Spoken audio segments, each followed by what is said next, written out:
गोंदियाची 11 आश्रमशाळा शाळांमध्ये बेडच नाही आहे. नाही, निश्चितच आता नुकतंच धानोऱ्यामध्ये फार गडचिरोली जिल्ह्यातील धानोऱ्यामध्ये फार दुःखद घटना घडली. तिथे फार चुकीच्या पद्धतीने त्या आश्रमशाळेमध्ये कुठेही व्यवस्था नसताना तिथे लहान लहान मुलांना तिथे ठेवलं होतं, मुलींना तिथे ठेवलं होतं आणि सर्पदंशाने 3 मुली दगावलेल्या आहे, मृत्युमुखी पडलेल्या आहे. माझं या माध्यमातून गोंदिया जिल्हा असणार, भंडारा जिल्हा किंवा महाराष्ट्र राज्यातील सर्व आश्रमशाळेची तपासणी झाली पाहिजे आणि तिथे कोणत्याही चुका असणार ते ताबडतोब बंद करून दुसऱ्या संस्थेला देऊन तिथे चांगलं तिथे फॅसिलिटी उपलब्ध केले पाहिजे.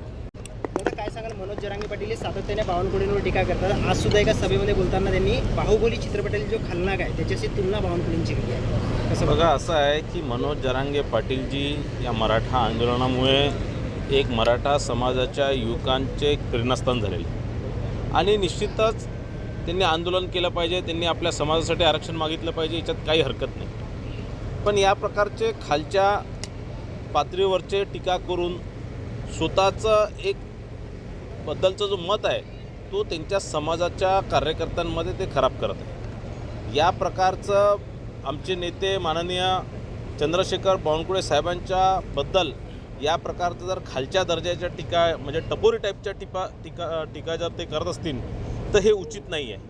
आणि या प्रकारचे टीका करून ते काही बावनकुळे साहेबांवरती बावनकुळे साहेबांचं काही नुकसान होणार नाही आहे किंवा बावनकुळे साहेबांवर काही टीका केली बावनकुळे साहेब काही कमी होणार नाही आहे. पण कुठेतरी जरांगे पाटीलजींचीच पत कुठेतरी घसरणार आहे. तुम्ही आकाशावर जर थुकले तर आकाशापर्यंत ते थूक पोचत नाही, पण ती थूक तुमच्या तोंडावरच पडते.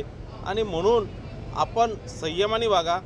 उद्या चालून जर भारतीय जनता पार्टीने जर विचार केला किंवा आमच्यासारख्या कार्यकर्त्यांनी जर विचार केला तर करोडो लोक या महाराष्ट्रामध्ये तुमच्या विरोधात स्टेटमेंट देऊ शकतील, तुमच्या विरोधात याच्यापेक्षाही खालच्या दर्जाचे टिप्पण्या करू शकतील. पण आम्ही सभ्यता सोडलेली नाही आहे, आम्ही संयमी सोडलेला नाही, आम्ही संयमाने वागून राहिलो. आपणही संयमाने वागा. शिवसेना पक्ष आणि चिन्हाच्या संदर्भात जी सुनावणी सुरू आहे त्याच्याकडे कसं बघता तुम्ही? आता ते पुन्हा ठाकरेंकडे येण्याच्या जे चर्चा आहेत सध्या राजकीय वर्तुळात आहेत. नाही, ते जेही असणार ते आता सुप्रीम कोर्टमध्ये त्याची केस सुरू आहे. त्या संदर्भात सुप्रीम कोर्टाचे अनेक जजेस त्याच्यात बसलेले आहे, अनेक वकील त्यात युक्तिवाद करत आहे. ते सन्माननीय सुप्रीम कोर्टच्या न्यायाधीशांना पुढे ते सगळं सुनवाई सुरू आहे आणि त्यात काही बोलणं हे उचित होणार नाही.